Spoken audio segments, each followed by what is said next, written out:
to episode 256 of Cinematary. I'm your host, Zach Dennis, and I'm here with Andrew Swafford, Michael O'Malley.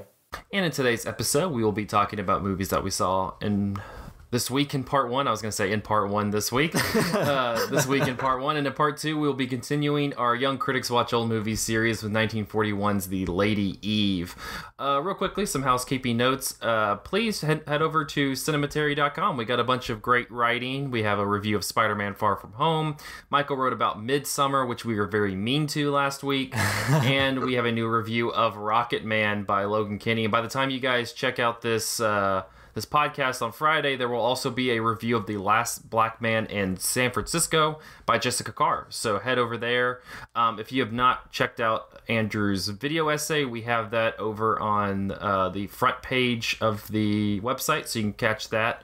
And then we also have some fun stuff on the Patreon page. So, you know, I know it's a lot. It's asking for money for, you know, what is generally free content on the internet in 2019, but we have some kind of interesting things that we're trying to do with the Patreon page, and we hope that you go into that recognizing that you are supporting these writers who are offering their free time in order to offer criticism for the website.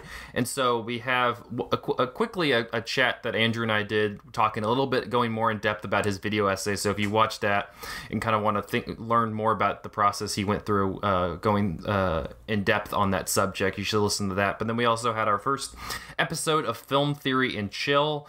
We talked about the 1963 essay by Manny Farber, White Elephant Art versus Termite Art, which I thought was a very insightful, interesting discussion about a concept that I think will come up again and again on the podcast, because I think everybody got that stuck in their head a little bit. At least that's something that I've been thinking about in terms of movies lately. And then we have a very, very chilled second half of that. So yeah, it's honestly one of the most fun episodes of Cinematary, period. So if you like what we do in general but are not a patron, we strongly suggest going and joining up so you can get that content as well every month. And it's a nice reminder. I know we get it at the halfway point of the podcast, but if you're just like, I can't, like $5, I just can't do it. I really like the show, but I just can't have that for a monthly stipend. You just remember that you can always go to iTunes and give us a rating and review. That's completely free. It takes all of 5 seconds, and that does help us. It helps to get that exposure out. So if you'd like to do something nice and you're a fan of the program and you want to do something but can't donate the $5 to the website, not a big deal. Please just go to iTunes and give us a rating and review, or please tweet out about the podcast, tweet out, Facebook, whatever. Just say, hey, I'm a fan of Cinematary. You should check them out, and share the website. That's free of charge, and we appreciate that even more, because getting the exposure out there is fantastic. We will read all the reviews out on the show, and we haven't been able to read any in a while because we haven't gotten any new ones in a while. So please go do that if you haven't. That'd be awesome. Yes. But all right, end of the housekeeping notes. Andrew, I'm going to toss it over to you. You have two movies that you wanted to touch on. Yes. To kick off part one. I'm going to be very unoriginal this week because I'm going to talk about one movie that maybe has been discussed to death and probably not say a whole lot new about it. And then I'm going to talk about one movie that I've actually talked about on the show before. But let's start with the first one, Margaret, from 2011 by Kenneth Lonergan. This is a movie that I caught in anticipation of the sort of like end of decade list making that is probably going to happen at the end of this year. People talking about what the best films of the 2010s have been, because I see this movie mentioned a lot. And Cinematary, incidentally, is going to have some cool end of decade content coming up in November as well. So look forward to that. But this is the first movie that I sought out in order to kind of do my homework on best of decade stuff. And I'm in a pretty strong agreement with people calling this one of the best movies of the 2010s. So I may not have a lot new to say about it, like I said. But this is a movie by Kenneth Lonergan. It stars Anna Paquin as a high schooler who, in the first 15 minutes of the movie, witnesses and is kind of the cause of a really horrific bloody traffic accident in downtown New York City. And the rest of the film, which is 3 hours in the cut that I watched, just kind of lets the rest of her year play out. You see the small and large ripple effects in her life that are caused by witnessing / causing this really horrific event. And there's some cultural context sitting in the background of this movie, which is that it takes place about a year after the September 11th attacks in New York City. There's a scene where Anna Paquin's character is sitting in social studies class having an argument about American foreign policy post 9/11 and whether or not Iraq is to blame for that. And there is this kind of obvious, I guess, allegory running throughout the film as she is subject to trauma and then kind of takes out that trauma on people who may or may not deserve her revenge. Like the main thing is that she tries to get the driver of the bus fired and basically destroy his life, even though it was basically an accident. He wasn't fully to blame, and he's somebody who's kind of like on the brink of poverty with a wife and children, and she would just utterly ruin these people's lives. So you can read it as this this commentary on the overreaction to 9/11 and maybe the incorrect targets of our rage after 9/11.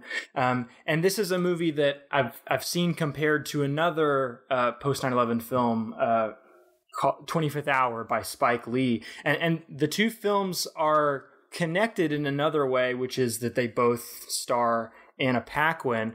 And she is really, really great in both films, but she is particularly incredible here. I would compare her performance to Elsie Fisher's in 8th Grade, at just like how well she captures the mannerisms and the mindset of a very particular aged person. And I would say that even Margaret is one of the great high school movies. It has a lot of scenes set in classrooms, just observing students have debates and be talked at by their teachers, and how what's going on outside of the classroom is affecting their experience in school, and how those things are affecting all aspects of their lives. One theoretical concept that is kind of popular and important in education right now is the concept of ACEs, adverse childhood experiences, thinking about how the particular traumatic events of a child's life is going to impact their ability to learn and be successful in school. And I think this is like a really great object lesson in that, though it's definitely not trying to be that. It's just, it's manifesting a thing that is true about humans.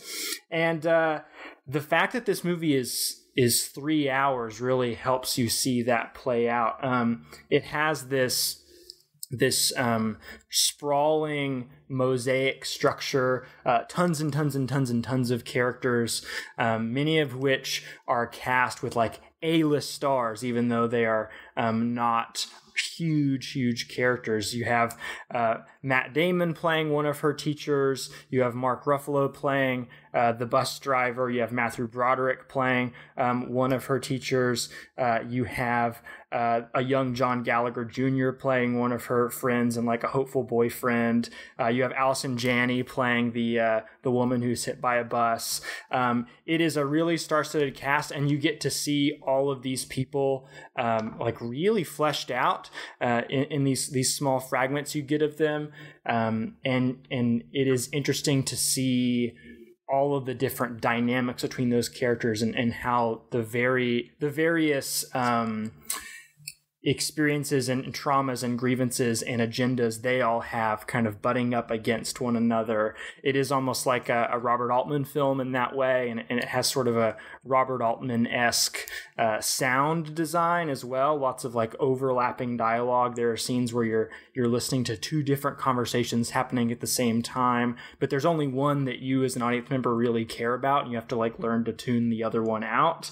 It's really, really interestingly put together, and it does have like a troubled history of editing. I think the 3-hour cut was not available until the movie was released on home video, but I imagine that the shorter cut is a far different movie, and I've heard a far inferior movie. But I was able to catch the full director's cut, and I was really blown away by it. I've been thinking about it every day since watching it about a week ago, and I imagine I will continue to think about it a lot. And maybe it'll make my end of decade list. I don't know. Michael, I know that you have seen and are a fan of this movie as well. Anything else to add about it? I mean, you covered a lot of it. I will say it's been a couple years, but I'm remembering correctly. This is the movie in which Anna Paquin's character is also in a drama class in school, right? Yes. Yes. So, okay, good. So the point I was going to make is not so this movie alongside Lady Bird from a couple years ago, I think one of the things that's really interesting is it like really successfully captures like the very particular energy of like what a high school theater program is like in like really specific, like a really specific way, like including like all the weird drama that happens with that. And like I have never been like an acting part of a high school theater production, but I've been involved either tangentially or like helping out or just as a teacher observing like for like, you know, quite a long time now. And like this movie really nails that milieu, which I thought was fascinating because it's in like set in like Manhattan at this like kind of prestigious school, and it was weird that like the dynamic was the same. Yeah, like, it's not something that I thought Tennessee. about. Not something I thought about a lot while watching the film, because there's only a couple, like maybe 2 scenes set in drama class. But I think it is important to think about Anna Paquin's character as a theater kid and how a theater kid would respond to the various things that she has to go through in this movie. Yeah, and you already mentioned it, but she is extremely good at playing a teenager in this movie. Yeah. In like the kind of like unglamorous way that like, I mean, Lady Bird kind of hints at it, and you mentioned 8th grade, and it reminded me a lot, if you've ever watched The Sopranos, of like what The Sopranos does with like Meadow and then Anthony Jr., both of the Tony Soprano's kids, in the sense that like, I feel like it's a lot more, it's so rare that you see teenagers in movies or film media at all in a way that's not particularly like stylized, you know, like a lot of teen comedies are like very self-consciously stylized of, you know, an idealized version of teenagerdom or just a fantasy version of that. And this is like pretty clearly trying to be like with pretty faithful verisimilitude, like, you know, what teenagers are actually like. And I always appreciate. And, you know, oh, go ahead, Zach. I was going to say it sounded like we were setting up another drag of Booksmart, but it's fine. No, we don't have to go there. I thought about bringing up Booksmart, but I kind of like that. We will wisely just sidestep that. But, you know, in 8th grade, I think that if you want to present like a really authentic vision of what a middle schooler is, typically it's going to be very sympathetic. Even though like middle schoolers can be super obnoxious to be around, it's often because they're very insecure and there's like all these social pressures that are new and they don't know how to handle them. And if you want to present like a high schooler very authentically, you kind of have to do it in an unsympathetic light. You know, my profession is to work with high schoolers. I like high schoolers. I like teenagers, but they often do not realize the extent to which they are being assholes often. And Anna Paquin does a really good job of capturing that here, like you said, Michael. Yeah, she plays the character that of basically thinking that she's self-actualized and knows who she is, but actually does not at all know who she is. And so she she's really like, she really charges into things because she thinks she's sure of like what the reactions will be, and it's kind of interesting to watch that kind of play off of what the reality of it is. Would you say that this is better or worse than Manchester by the Sea? Because I've not seen that one yet. I would say it's definitely better than his debut, which is I'm blanking on it right now, but it has Mark Ruffalo in it. I don't know, there's such different movies. Like you mentioned, like this is like this like sprawling, like epic, like allegorical thing. And Manchester by the Sea is a much more like it's more tight. It's a tighter movie, and it's a movie that's trying to do a lot more of a different thing. It has the same thing where it's like characters dealing with tragedies, but for one, like a lot of the characters are adults in that one. There is a teenage character in Manchester by the Sea, but also like this feels like modernist in a way, in the sense that like it's presenting you with so many different like so much information that like intersects like a sort of like a contemporary milieu in a way, whereas like Manchester by the Sea doesn't feel contemporary in a meaningful way. It's more of like a classically dramatic movie, and it's a good job at that, but it's just such a different kind of movie. Like it depends on which mood I'm in, I guess. Speaking of the modernist shagginess of this movie, I think you put it really well in your review on Letterboxd, where you say it feels like no single minute of it is more important than any other minute of it. That rang true. And I watched for sure. the 3-hour cut too. I don't know what the theatrical cut's like. So it's a big movie. It's kind of a tough movie, but high recommendation from me, Margaret by Kenneth Lonergan. I'll do my other one really quickly and then pass the mic over to you, Michael. Movie that I've talked about on the podcast before, maybe like exactly a year ago, I talked about this movie, but I'm going to talk about it again because it's going into a wide release eventually by the end of this year, hopefully. Wide with big quotation marks around it. It's going to festivals. And talking about this movie allows me to kind of brag on myself a little bit. The movie is Amazonia by Roger Beebe. When I talked about it before, it was called Amazonians. So I saw a early cut of the film back in 2018, and now it is done, and Roger Beebe is sending it out to festivals, and I've kind of been in contact with Roger Beebe every now and then the last couple of years because I wrote a thing about him, and I bought one of his films through email, and he just like sent it to me today. He was like, "It's done, here you go if you want to watch it." And I felt so loved and appreciated by Roger Beebe. I love and appreciate him as well. So I want to shout out his film. This is, as I discussed before, a sort of avant-garde, sort of documentary, sort of video essay about Amazon. Very timely that we're talking about this movie during the second day of the Amazon workers' strike. To make the film, Roger Beebe traveled to various Amazon quote-unquote fulfillment centers across the country. Not Amazon factories or Amazon warehouses, but Amazon fulfillment centers. And he shot the outsides of them. He was not able to go inside, but he has a lot of footage he's grabbed from other sources that he's kind of cobbled together to show you the insides.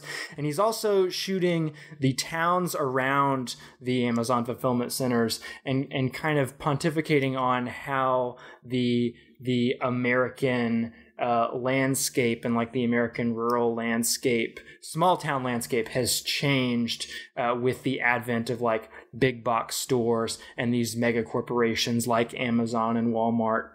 And if you know anything about Roger Beebe, you know that he presents it in a very unorthodox way. Typically, what he'll do when his films are shown is he is almost playing the film like a musician on projectors. He did a program in Knoxville called Films for 1 to 8 Projectors, where he showed a series of avant-garde shorts that consisted of various celluloid film footage like projected on top of other clips of celluloid film footage, and he just kind of makes these collage shorts that he performs in real time.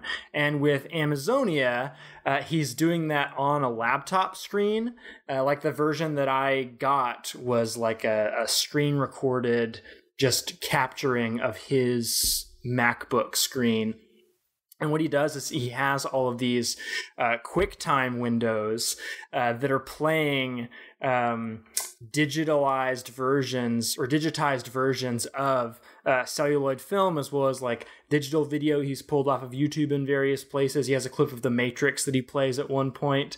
And he's like minimizing and unminimizing these windows and putting them all next to each other and stacking them on top of each other and making really interesting effects. There's one part where there's like 5 different windows that are all playing like black and white strobe effects at various in various phases, and it's only a 25-minute film, but it feels like such a sprawling, interesting, thoughtful work, and it is, very politically minded and interested in the ways in which Amazon and companies like Amazon are like not only changing the economy, but like changing the social fabric of American culture and small town culture. He ends with his own riff on the Lumiere brothers' Workers Leaving the Factory, in which he's playing this affected black and white footage of people walking in and out of their jobs at the Amazon fulfillment center. And it's just a really interesting and almost like thrilling piece of filmmaking to see the way that he's putting this together in real time using these digital means that we use every day and don't think of as particularly cinematic. It's really incredible. Like I said, it's playing at festivals in September and October, most likely, especially, if you're at True False, you might be able to catch it. He's hoping it plays there. But this is one to keep an eye out for. If it gets a wide release, if it becomes widely available through streaming or rental or whatever, it will be on my top 10 of the year, no doubt. Nice. And it will not be available to watch on Amazon Prime. Probably not, but that would be kind of funny if it was. Yeah. I mean, keep your options open, I guess. Good. Let Roger know that, I'm sure they're looking for stuff. Michael, you had some movies that you wanted to cover. Yeah, so I'll talk about a kind of pair of movies I watched first. The Longest Yard, both the 1974 original starring Burt Reynolds and then the 2005 remake starring Adam Sandler. I have mixed feelings about these movies, to put it lightly. I watched them because I have this thing this summer where I'm allowing people to suggest movies I watched, and I'll choose them at random. And I have a friend who thought it was funny to put a bunch of Adam Sandler movies on there. And Nathan Smith is not here to defend Adam Sandler's credits as an auteur, and so I won't do it either, because I did not like the Adam Sandler version of Longest Yard. But I thought for completion's sake, I better watch the original too, just to fill in the gaps. And so the 1974 one, I like a little bit better than the Adam Sandler one, so I'll start with that one first. So Burt Reynolds is like this kind of disgraced ex-football pro who gets put in jail after basically a drunk bender driving around his wife's his girlfriend's car, and he's also fixed some sports games, and so that's why he is no longer a professional sports player anymore. But the main thrust of the movie is that he gets put in this prison, and the prison has some sort of football league, it's like a prison football league where the guards will play the inmates, and so he gets recruited to coach the inmates team against the guards, and so that's kind of the thrust of the movie is this kind of like underdog thing where like the rough and tumble, colorful characters of the prisoners have to beat the guards, who are all like just unanimously like evil. And that's like, honestly, the depiction of the guards is the most interesting thing about the movie. It's like extremely brutal as far as like how the guards treat the prisoners. You know, you get like a lot of like scenes of just the guards beating the inmates, you know, and they're bleeding and they have to like, you know, like it's pretty visceral in a way that I wasn't expecting, because I guess coming from it, like just knowing the Adam Sandler one more, I was expecting kind of a comedy, and this is a comedy. Like there's things that are supposed to be funny in it, but the main point the movie seems to be making is like the complete and total like abuse of the prison system, and this comedy is kind of like this comedy that's like, you know, spitting blood out of its mouth at the same time that it's laughing, you know, because it's you know, 1970s American film, definitely in that kind of New Hollywood style of like, you know, this kind of shagginess, alongside the shagginess, this grit that is not sugarcoating any of the stuff that like hypothetically in like the studio system may have been sugared over. So it's a pretty mean movie.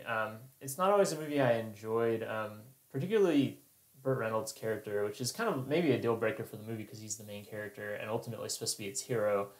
But I just did not like Burt Reynolds' character at all, and I didn't think he worked as an anti-hero, even though like there's definitely kind of what's going on at the beginning of the movie. Like the beginning of the movie is literally him beating up his girlfriend because she's complaining that he watches football too much, and he's drunk, and then he goes off and wrecks her car. And like, I don't know, that's just like a really unpleasant way to begin the movie. And the movie like very slowly like works him toward like a sort of redemption that I didn't feel like I cared very much about. And maybe I just don't care enough about football to view its redemptive qualities as enough to atone for beating up your girlfriend. But so there's that. So it's not like a great movie. I didn't enjoy it completely, but there's interesting elements about like how it depicted prison life and how that like contrasted with the comedy. And then fast forward 31 years forward to the Adam Sandler movie, and all that interesting stuff is gone.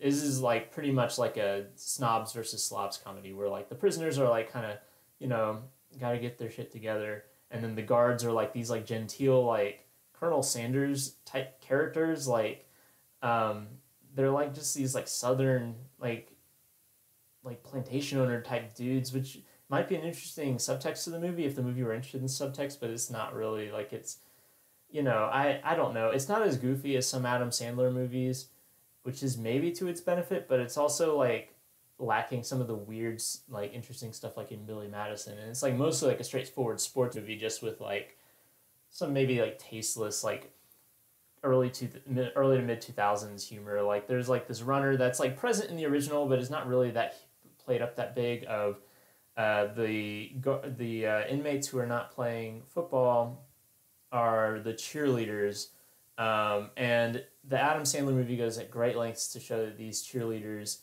like making fun of these cheerleaders for basically being gay or trans, like however that is supposed to be played, and like to the point where it like makes jokes about like other like inmates having sex with them, and it's really tasteless like transphobic or homophobic, however you want to read it, stuff. And like, I don't know, Burt Reynolds shows up too. He's like, there's an older mentor character in the original The Longest Yard, and so it's kind of like a meta touch they've thrown in Burt Reynolds as the mentor character in this one. And I don't know, I just don't like Burt Reynolds, I guess. I didn't enjoy his presence in this movie. Boogie Nights is my least favorite Paul Thomas Anderson movie. You know, I don't know. Wow. Long story. I'm glad he's dead. You know, whatever. Yeah, you know. Anyway, so Longest Yard, 70s one's okay. Adam Sandler one is... I really don't have a lot to say about it. Like, it is pretty generic. And generic in a really bad, boring way that I did not like. So that is the extent of that. Andrew, do you and I want to talk quickly about Saved before we end the... Yeah, let's do it. You want to give a quick synopsis of it?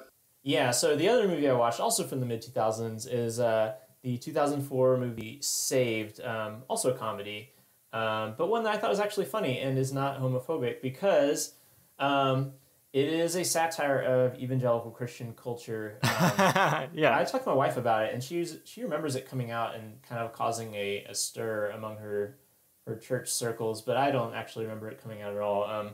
But regardless, basically, this is a movie starring Jenna Malone and Mandy Moore.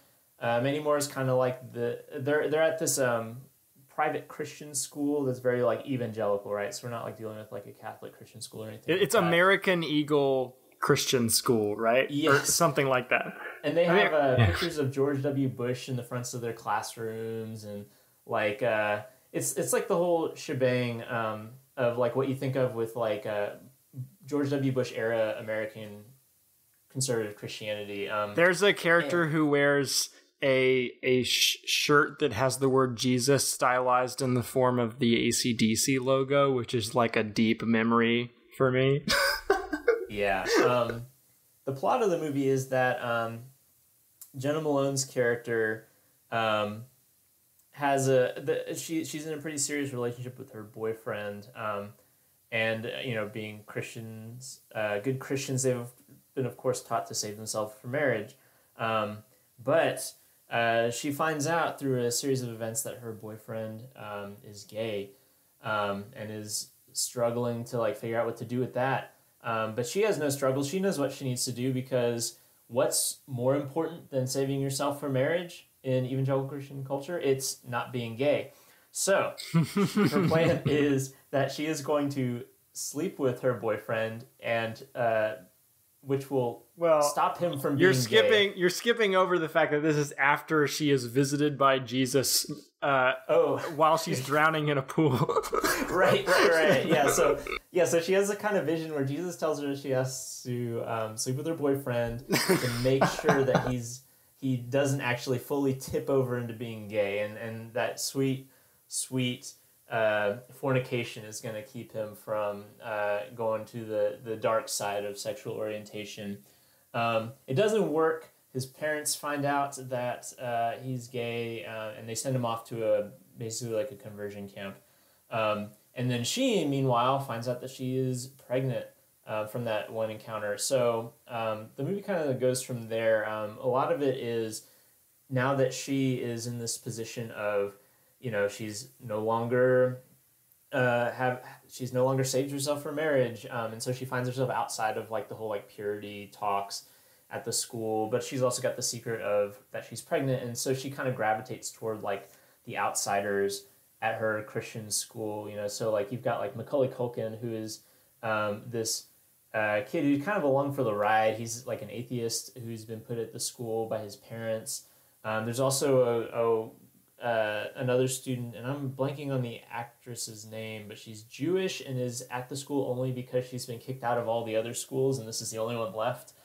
And so Jenna Malone's character kind of gravitates toward these characters, and she starts kind of seeing this. She's a true believer, she's at the beginning of the movie, but through the her camaraderie with these kind of marginalized characters, she starts to see the school and her Christian upbringing through different eyes. What did you think about this movie, Andrew? I like the movie a lot. It's not the greatest movie ever made or anything like that, but it does separate itself from the pack of mid-2000s teen comedies in a couple different ways. One of which is just the fact that it is fairly like genuinely progressive in a way that has aged well. Like if you go back to certain movies of this movie's ilk that came out in the time, like Mean Girls, for example, really funny movie, has some really iconic lines in it, but there is stuff in there that has aged poorly, and that like white and straight audiences probably didn't recognize as offensive at the time. And Saved, I think, there's a little bit of that every now and then, but I think that the movie ultimately is like representing how high schoolers talk in sort of like a genuinely problematic way at times, but also like the film as a whole is like really interested in the marginalization of various groups in evangelical culture, but also just like mainstream American culture. And it goes further than even a lot of movies today do. Like it really focuses in on like ableism. Macaulay Culkin's character is wheelchair bound. And the movie really dwells on the way in which he navigates his social interactions and like is always reminded of his disability and by the people around him and kind of plays it up in various ways. And so where the movie eventually lands is like a really earnest plea for like diversity and inclusion, which I don't think is like the MO of a lot of similar movies in this genre. And the other way in which that I think this is kind of interesting is how sincerely emotional the movie often is. It is usually playing in that register of, kind of raucous, kind of crude teen comedy.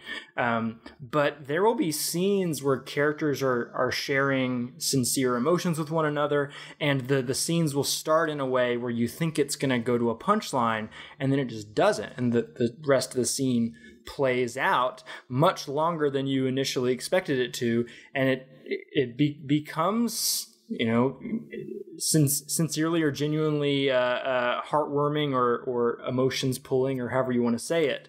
And I was kind of surprised and taken aback by a lot of those moments. So yeah, I mean, it still is one of these movies, and it doesn't like rise to any sort of like all-time great status or anything like that, but I do think it is really funny, and I do think it's really smart, and I think it has its heart in the right place in a way that a lot of others like it don't. And also, like, I don't think it necessarily is offensive to like Christianity either. Maybe you could elaborate on this a little bit more, Michael, as like somebody who's inside the church more so than I am.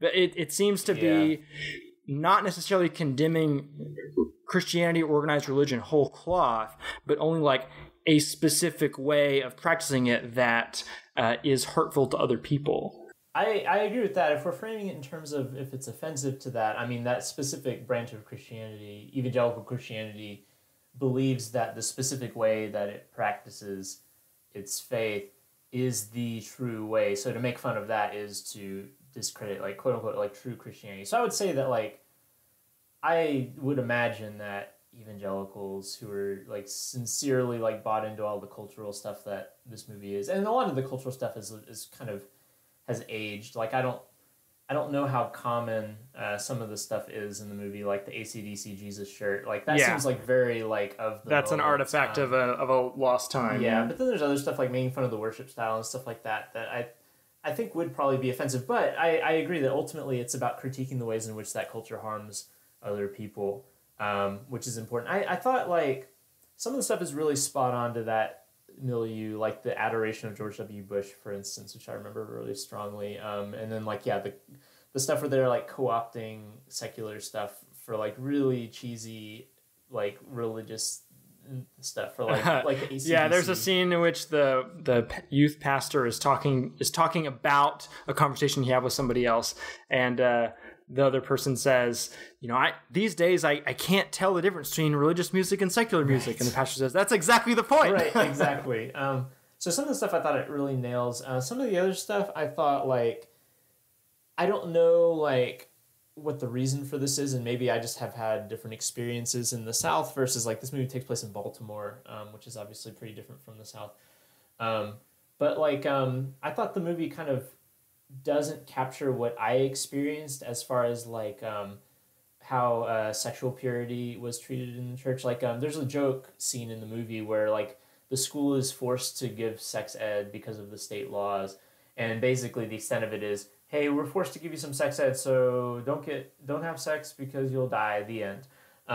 And my experience is that like sexual ethics is like a cornerstone of like church youth culture, where like they don't brush it off. They like talk about it in all the nitty gritties constantly. Yeah. Is oral sex? Yes. Don't do it. Is, can I, like, I don't know. I remember it being pretty explicit and like stuff like that. And so I think like there are things like that where the movie doesn't quite nail, at least what I'm familiar with. Another place is the Mandy Moore character, who is essentially like a character from Mean Girls, like the way that she's played.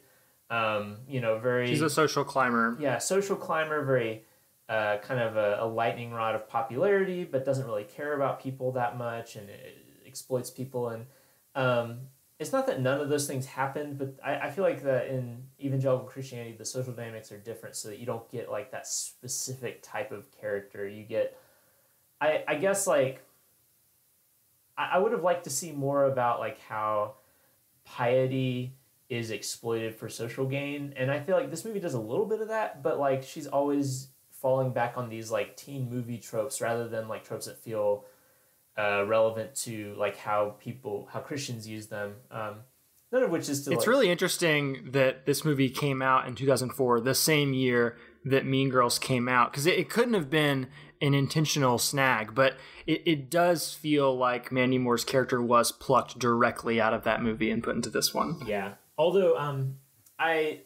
pretty sure this is intentional. One of the things that's kind of meta hilarious about this movie is Mandy Moore, of course, prior to this movie was really well regarded by Christians because of her role in A Walk to Remember, in which she plays like the really I did not know that two-shoes Christian who does save herself for marriage, etc., etc. And in fact, she's dying. I remember the Christian folks at my high school and church really loving that movie, so that makes sense. Yeah, because a lot of it is about like this Mandy Moore being this Christian who gets made fun of for being a Christian, and like she's in this romantic relationship with this dude, and then she's dying, so they quickly get married before she dies so they can have sex before she dies, and like things like that. And so her casting in this movie feels like a direct like assault on A Walk to Remember fandom in a way that I find really like hilarious. So I think that we would both recommend watching Saved. It is free on Amazon Prime, but I wouldn't recommend watching it on Amazon Prime, at least until the strike is over.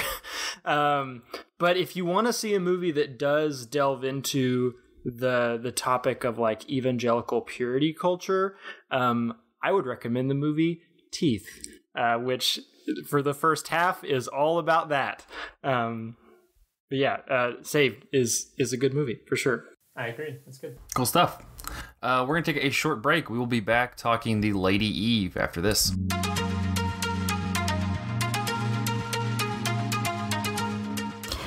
Hey, Cinematariats. This is your co-host Lydia Creech with an important message during this break in the show. Cinematary would like you to know that we definitely want your money. We still want to bring you our pure, unadulterated opinions on the world of cinema, but now we're getting into the Patreon game, baby. We've brought on a lot of new voices to contribute to the site, and we want to honor our responsibility to compensate all these smart people for their hard work. To help us out, head over to patreon.com/cinematary to sign up at the $5 a month level. In exchange, our patrons will get an exclusive bonus episode every month, weekly shoutouts on each episode of the show, and the ability to dictate a movie for us to cover eventually. If money's tight, we get it. There are still a few things you can do that we would greatly appreciate. First, leave us a 5-star review on iTunes. That's free to help us reach more listeners. Secondly, send us a tweet at Cinematary, or better yet, send an email to Zach@cinematary.com. That's Zach, Z-A-C-H, to let us know your thoughts, and we will read them out and respond to them on future episodes. Finally, please share the show with friends and members of your family who you think would enjoy listening to and participating in our film discussions we put out every week. So, to recap, review, send us your thoughts through Twitter and email, share with your friends and family, and sign up to be a patron. We would truly appreciate it. Thanks for listening, and now back to the show.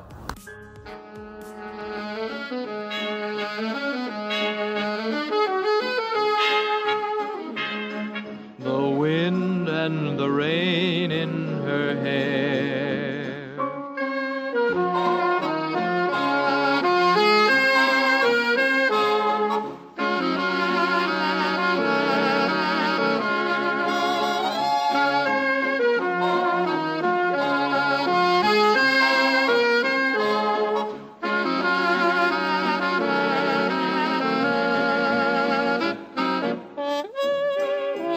And we are back with part 2 of episode 256 of Cinematary. In this part, we'll be continuing our Young Critics Watch Old Movies series with 1941's The Lady Eve. It was written and directed by Preston Sturges, and the film stars Henry Fonda and Barbara Stanwyck. It's no accident when wealthy Charles falls for Jean. Jean is a con artist with her sights set on Charles's fortune. Matters complicate when Jean starts falling for her mark. When Charles suspects Jean is a gold digger, he dumps her. Jean, fixated on revenge and still pining for the millionaire, devises a plan to get back in Charles's life. With love and payback on her mind, she reintroduces herself to Charles, this time as an aristocrat named Lady Eve Sidwick. The Lady Eve was loosely based in a 19-page story by Monckton Hoff called Two Bad Hats, which was also the working title for the film. Sturges was assigned to write a script based on the story in 1938, with Claudette Colbert expected to be the star. Sturges and Paramount producer Albert Lewin had some written disagreement in 1939 about the development of the script, with Lewin writing to Sturges, quote, "The first two-thirds of the script, in spite of the high quality of your jokes, will require an almost 100% rewrite. Sturges objected, and eventually Lewin gave in, writing, quote, "Follow your witty nose, my boy. It will lead you and me and Paramount to the Elysian pastures of popular entertainment." The censors at the Hayes office initially rejected the script that was submitted to them because of, quote, the definite suggestion of a sex affair between your two leads, which lacked compensating moral values. The worst kind of affair. A later revised script was approved. At some point, Did they get the compensating moral values in there? I don't know. It's still definitely suggesting sex. Hayes isn't that key, he isn't that clued in, I guess. He missed the marks. Or I guess they are married when the sexual encounter is suggested. So Maybe. There's that one scene that we can talk about later where dude's basically just trying not to just have sex with people. Yeah. At some point, the studio wanted Brian Arne for the male lead, and Joel McCrea, Madeleine Carroll, and Paulette Goddard were under consideration as of July 1940. But in August of 1940, Fred MacMurray and Madeleine Carroll were announced as co-stars. In September, Daryl Zanuck lent Henry Fonda to co-star with Paulette Goddard, who was then replaced by Barbara Stanwyck. According to Donald Spoto in Madcap, The Life of Preston Sturges, quote, invariably paraded on the set with a colorful beret or a felt cap with a feather protruding, a white cashmere scarf blowing gaily around his neck, and a print shirt in loud hues. The reason for the peculiar outfits, he told visitors, was that they facilitated crew members finding him amid the crowd of actors, technicians, and the public. Stanwyck compared Sturges' set to a carnival. In his biography of Stanwyck, author Axel Madsen wrote, quote, "The set was so ebullient that instead of going to their trailers between setups, the players relaxed in canvas chairs with their sparkling director, listening to his fascinating stories or going over their lines with him. To get into the mood for Barbara's bedroom scene, Sturges wore a bathrobe."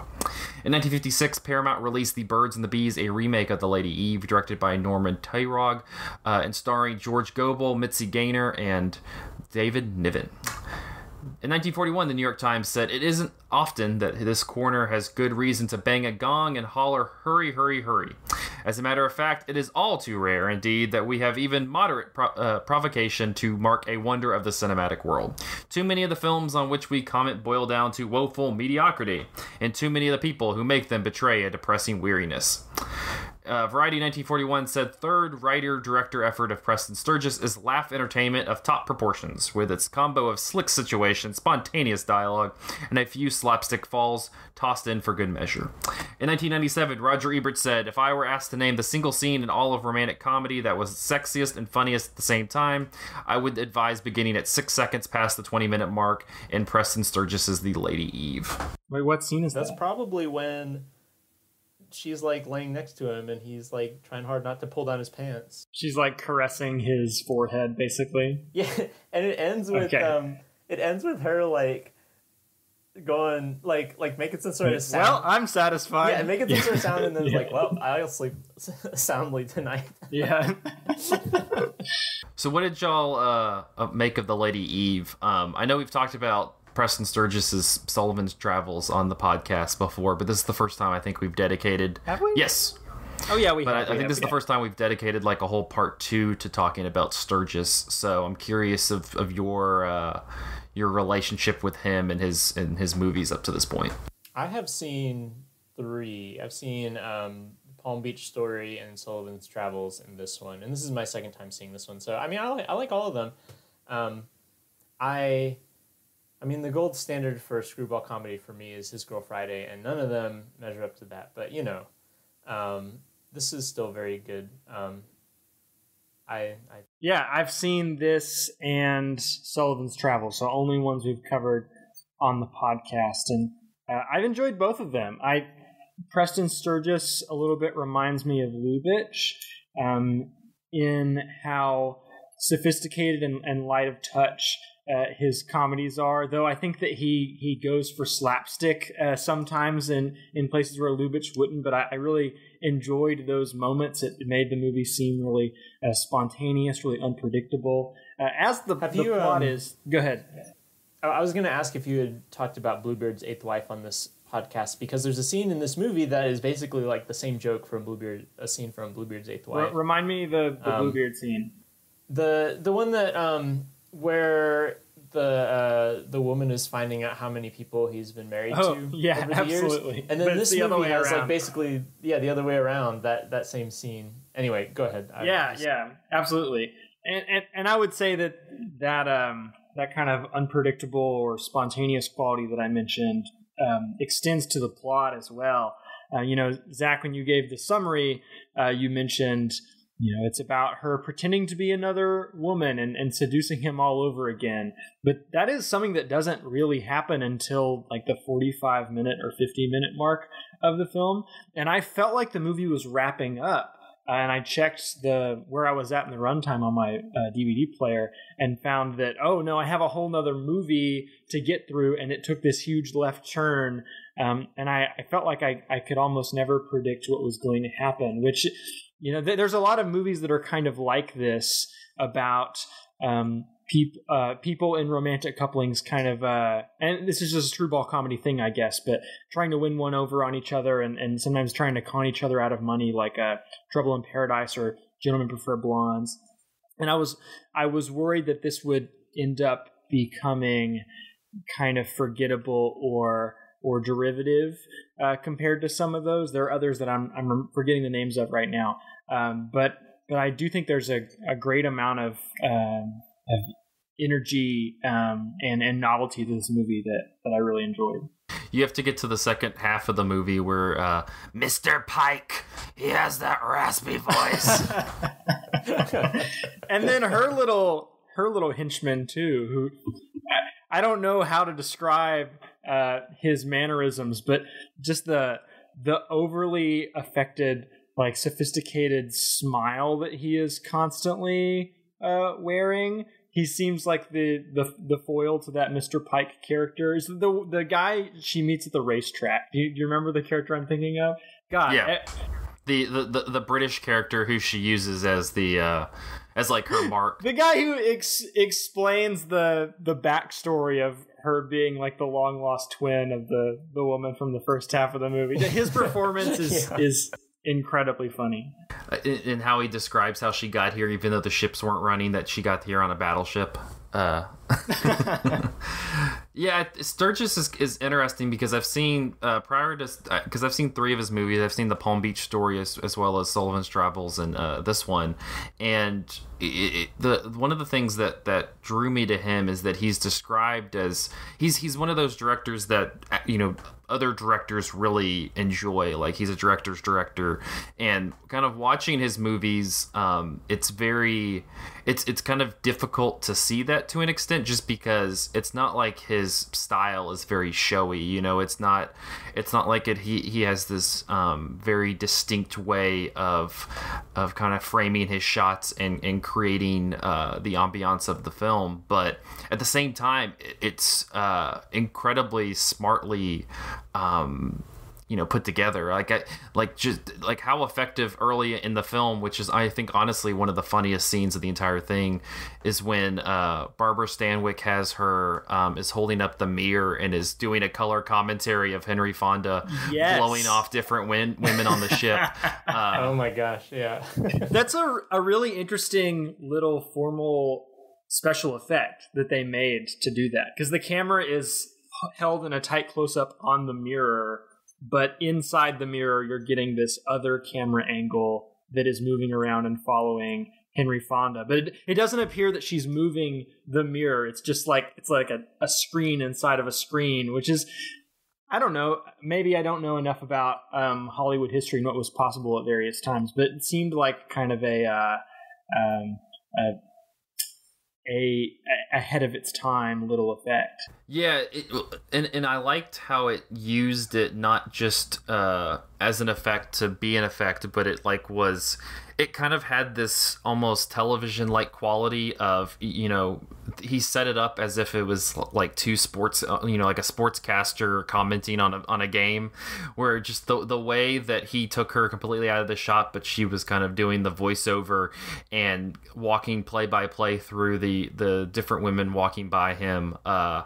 I don't know. It was something kind of small but very effective, and I think that subtlety maybe is what directors gleaned from while watching Sturgis. I don't know, what did you all take away kind of from his style that would make him such a magnet for directors? I think that in that moment, and in a lot of other bigger moments in the movie, he strikes me as somebody who's a great director of actors. It's not necessarily what the camera is doing, though there are some really interesting little effects like I was talking about. But it's more of how these actors are presenting themselves in this larger-than-life way that still feels believable. Like Barbara Stanwyck's little play-by-play narration of what is happening with Henry Fonda is like something an insane person would do. It's really ridiculous. But she sells it so well, and Henry Fonda sells his like oblivious Boy Scoutness, almost like Buster Keaton level stone-facedness when he's like constantly having stuff dropped on him. Is really good, as well as those little side characters you mentioned earlier. I think that he's able to take these iconic old Hollywood actors who have well-known personas of their own, and make them into these really distinct creations. I think that's like a big thing, because in like not just with the actors themselves, but taking the pieces of the movie that like are familiar, they should be familiar and should be we know how these things are supposed to play out, and then making it something interesting and new with it. Like the Barbara Stanwyck mirror narration is like really clever from like an effects angle, but it's also like a pretty clever exposition device too, because we get to know her character and we get to know that guy's character from that. And then also the scene it culminates in, so like it's like a series of like women who are trying to get the interest of this rich man, and none of that ends up working for during the narration. And then the scene ends, or not ends, but the scene culminates with Barbara Stanwyck's character just tripping him. So we've had all these like really careful like social graces play out in a way that and would then he indicate punctuates that. Yeah, and it would indicate like, okay, the mode we're working in right now is kind of comedy of manners, right? And then all of a sudden she just trips him, and it introduces this slapstick element that's like people tripping and falling is a really common trope in comedy. Like that's like super old, but the way it's deployed is interesting and new. But he always manages to do it when you do not expect it to happen. When he trips over the couch at the party, or have somebody spill an entire plate of food on him. That couch scene is one of my favorite lines in the movie. It's like, that couch has been here for 15 years and no one else has tripped over it. There's nothing wrong with that couch.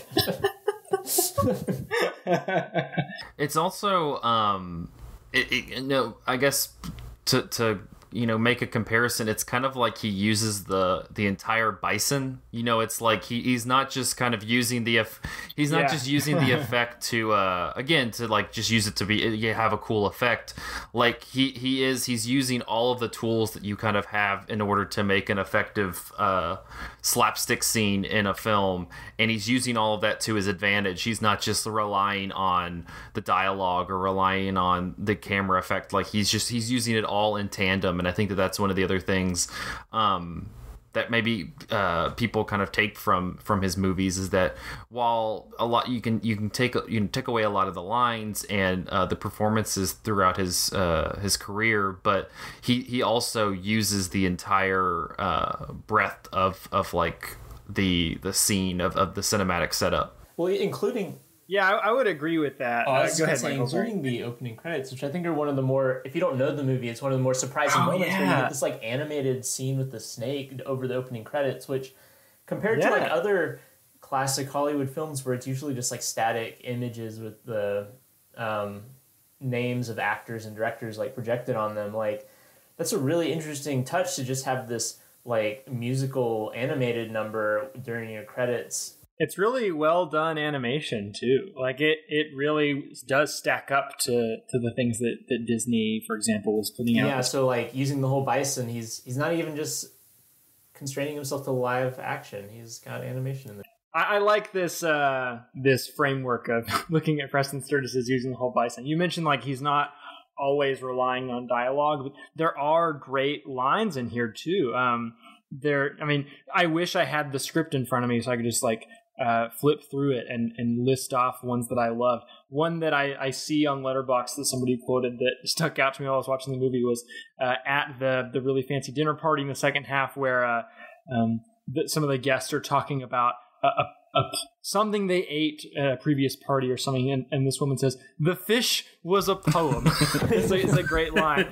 And there are really good gags with just like the mise en scène as well. Like, we got to talk about the horse scene where Henry Fonda's character is proposing to Barbara Stanwyck for the second time, using the same lines that he used the first time, except this time there's just a horse behind them that keeps like butting in and like messing with Henry Fonda's hair. It's like the original llama from Lucretia Martel's Zama, just like a little background element that serves as a gag that doesn't need to be there, but totally works. Well, it feels like it's like trying, like the horse itself is trying to alarm him of the irony of the entire situation, and he's just completely ignoring the fact that the horse, the horse is like clued into the absurdity that he's proposing to this woman for the second time.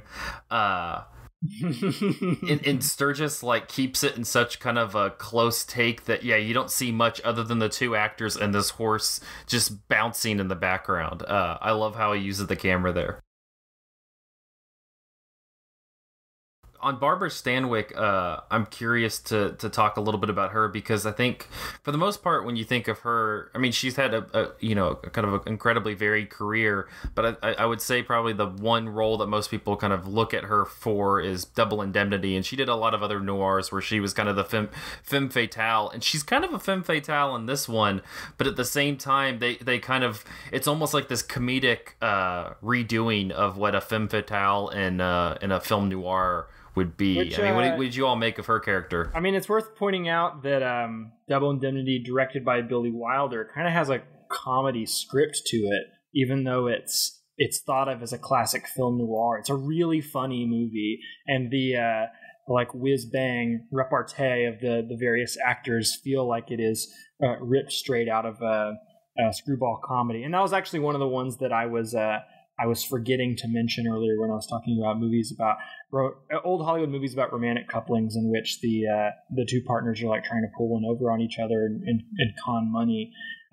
So she does seem like she's playing that same character here, but the rest of the movie around her is more aware of the fact that it's a comedy as opposed to the weird double speak of double indemnity.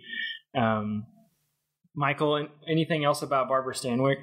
I mean, I like that she has different modes. So like the first half of the movie, the movie itself changes modes, but the first half of the movie she's playing like a gambling like card shark.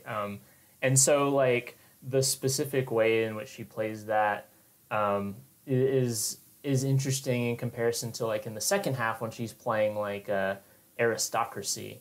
And so like it's kind of interesting to see her like fool around with these different like kind of character archetypes, I guess. And the way that she puts her own spin on those. And I thought that was like really fun. I don't really have anything like insightful to say except that it's just kind of fun to see her switch modes within a given movie. Like, there's similarities among her roles, like in her filmography, that we can like draw lines around, but also like it's decently varied. And in this movie, it's interesting just to see that variation happen like in real time. You don't even have to leave the movie to go see something different. I think that's a good point. Like, even though she is playing a variation on her type from Double Indemnity, she kind of has three different roles here. She has the person she is behind closed doors, she has the person she's pretending to be in the first half, and she has the person she's pretending to be in the second half. And they all are that same kind of deceptive, funny, very charismatic character, but like you said, with different inflections, different intonations. It's a really, really good performance. We should also mention that the day we're recording this is Barbara Stanwyck's birthday. And so we did not plan to do this movie this week, but it's a little happy accident that we did. No, we did. Yeah. We're that good. Yes. What foresight that we convinced everyone to vote on this movie on accounting of the date.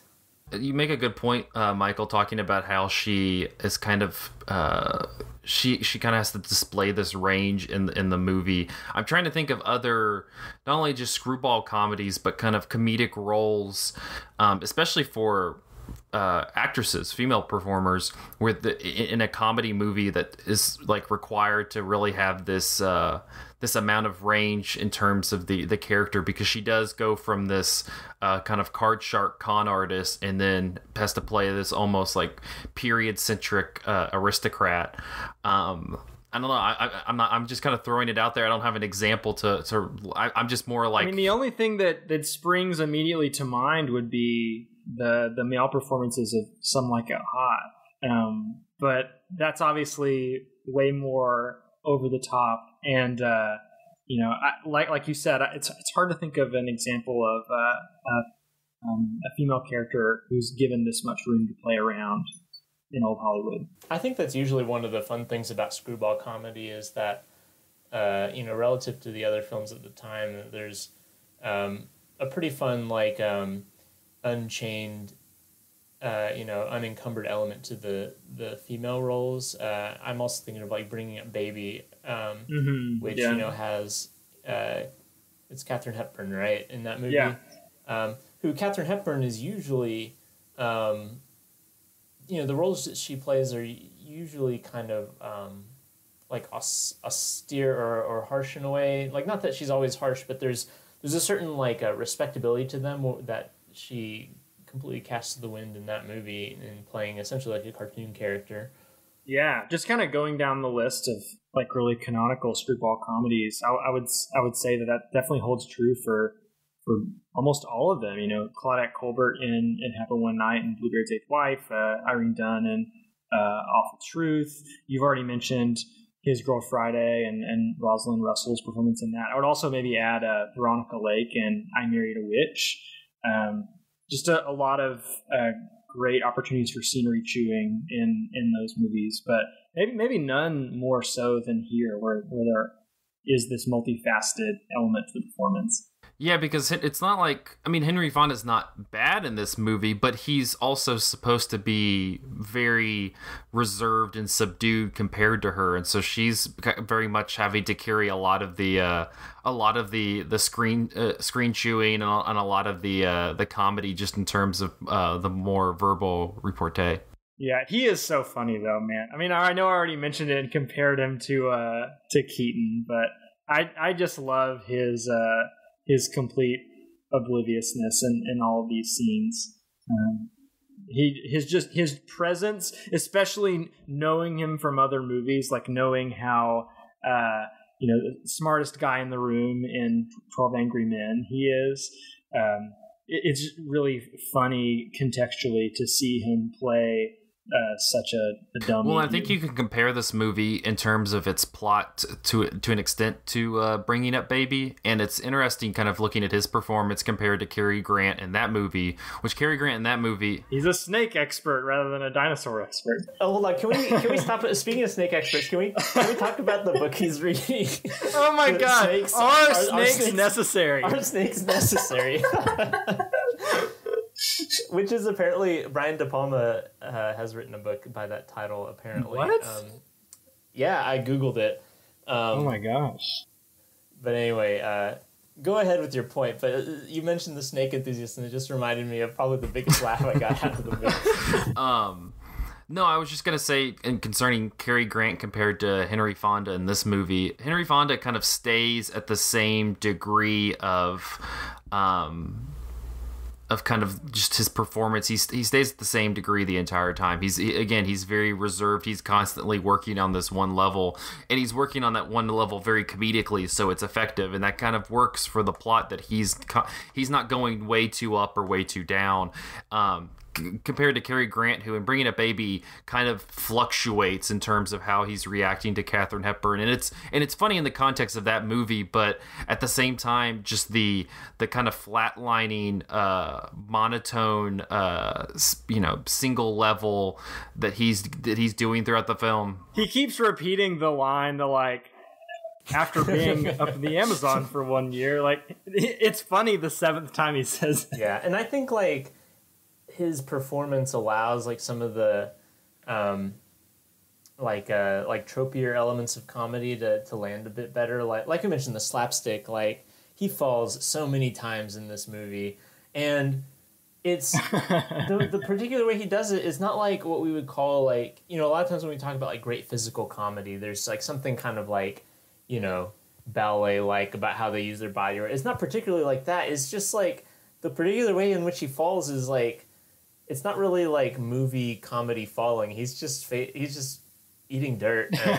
I like it. Yeah, quite literally in the scene where he just gets off the train and just falls into a huge mud pit. Oh my gosh. Which kind of plays up the trope that he's kind of the ditzy girl between the two of them. He's he's kind of the klutz. He's the ditz. He's just he can't stay on his two legs, and she seems to be the much more butch of the two. Now, speaking of him being the quote unquote ditzy girl in this movie, I'm wondering what y'all's take is on this movie in terms of gender politics, because of course it is invoking Adam and Eve in the title and the little credit sequence where you have, he's a snake expert, and we have the scene where the snake gets loose, and when we first see her, she's holding an apple, and it's very much playing on this usually misogynistic trope of the female temptress or seductress, like Eve or like Lilith from the apocryphal version of Genesis, and she's kind of doing that misogynistic trope, she is a deceiver, but I don't get a particularly strong misogynistic vibe from the movie, and I wonder if that's just Barbara Stanwyck's performance or something else going on here. Any thoughts? I feel like with a lot of screwball comedies, because their mode is so irreverent, they maybe like skate by on some of the like potential political subtext in the same way that like some Looney Tune cartoons do, or like I don't know, some of the goofier like Simpsons episodes do, in which like when your mode is kind of like this anarchic nose thumbing at social mores, or you can get away with a lot because it seems like you're not taking it seriously. And in this movie particularly, like she is like a temptress in a way, but I think like the movie doesn't care. That's a good way of putting it. The movie is completely like there's no judgment at all on that thing, and it like up to and including like the little like the final moment in which they're like going into the bedroom, and they're like, I shouldn't be in this bedroom with you because I'm married, and she's like, that's okay, so am I. And I feel like that like completely summarizes like the ethos of the movie, which is that like we're just completely like trashing like it's not satirical. No. It's just a complete like disregard for like decorum, I guess. Which I guess is why I said when Zach was reading the info sheet about this movie that I don't see how the Hays Code people decided that the revised version of the script had a compensating moral, because like what is the moral of this movie? It's just, you know, that these people who are kind of tricking each other into bed and into giving each other their money, just do that, you know. that is what they do, and we don't have a particularly like a hard-nosed stance on it one way or the other. I mean, it looks kind of sexy. I don't know. Yeah, it's like it's fun, and they're fun to be around, and yeah, like it's fun to have the wool pulled over your eyes by someone like Barbara Stanwyck. Yeah, and I think like no like deeper messaging intended. And I think like as with like other movies that were kind of notorious for like the ways in which they got around like Hays Code or like censoring or whatever, like gangster movies of the era, like there is a sort of like nod toward like, okay, the moral pearl clutchers are going to go after us for this, so we'll make sure that the gangster dies at the end, and that's our moral concession. In this movie, I feel like they're married, and that's like that's their concession in the end to the married moral hawks. And so as long as they've checked off that box, so yeah, it's funny, like they think they're committing, or at least Henry Fonda thinks he's committing adultery in the last scene, but technically he's not, so we can get away with it. Right. Yeah, they're just like checking off that box so that if anyone's like, oh, how scandalous, he can be like, oh, they're married to each other. You done it again. Oh, Preston, you devilish minx. Any final thoughts on Lady Eve before we wrap up? No, I liked it a lot. It was very amusing, very well done on all fronts. Would you rate it amongst the kind of canonical old Hollywood slapsticks? I don't know if slapsticks is the right term, but screwball comedies.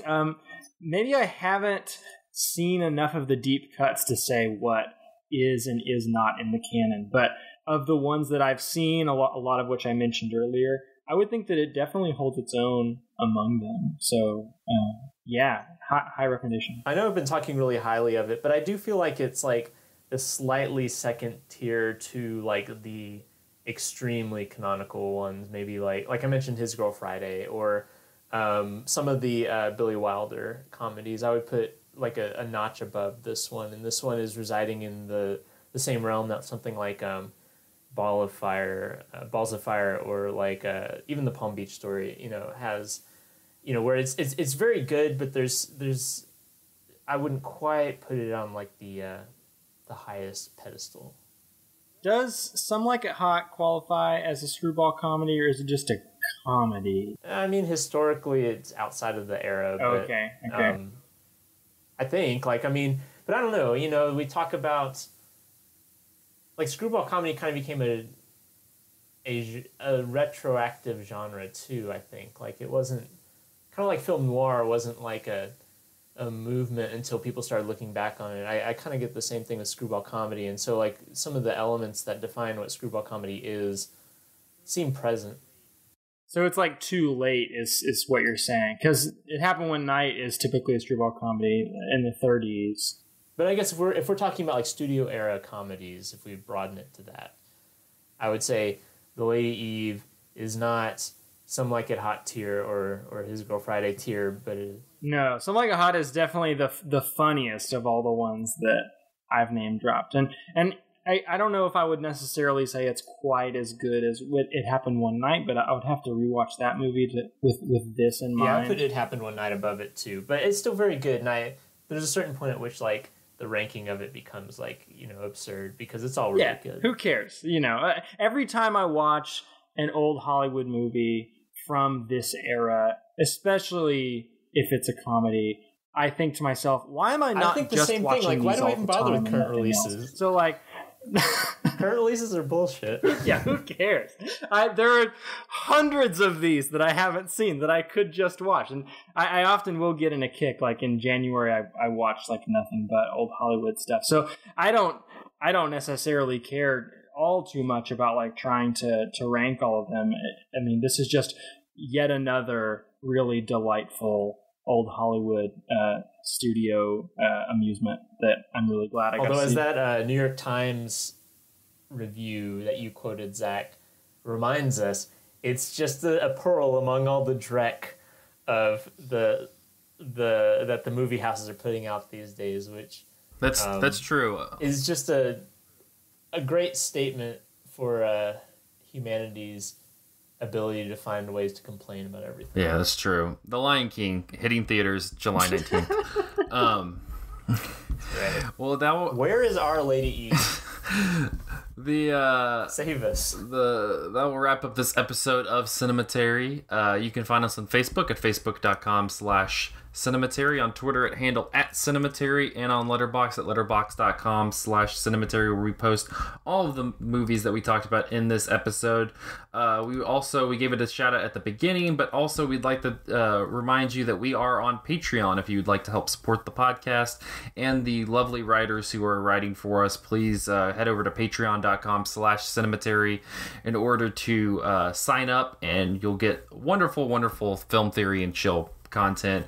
But thank you to our patrons: Cam, Chad Newsom, Christopher Metcalf, Eric Dukowski, Maggie, Matthew Lingo, Miranda Barnwall, Ron Hayes, Tyler Chandler, Whitney Rio Ross, and Will Carroll. Thank you so much for your patronage. Next week we will be. Can I just say before we wrap up on patron stuff, we are only one patron away from hitting our initial goal of $50 a month.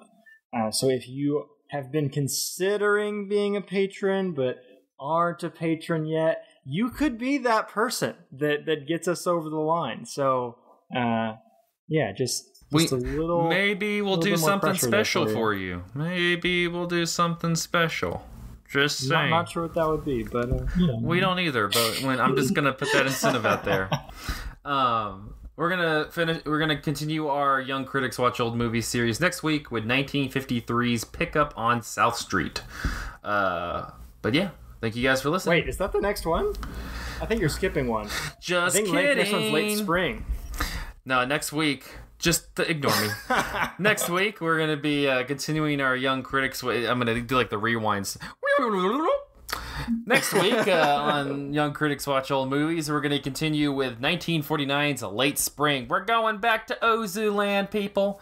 So get ready to be sad drinking sake. Now we're on the ball. All right. Thank you guys for listening. We'll see you next week.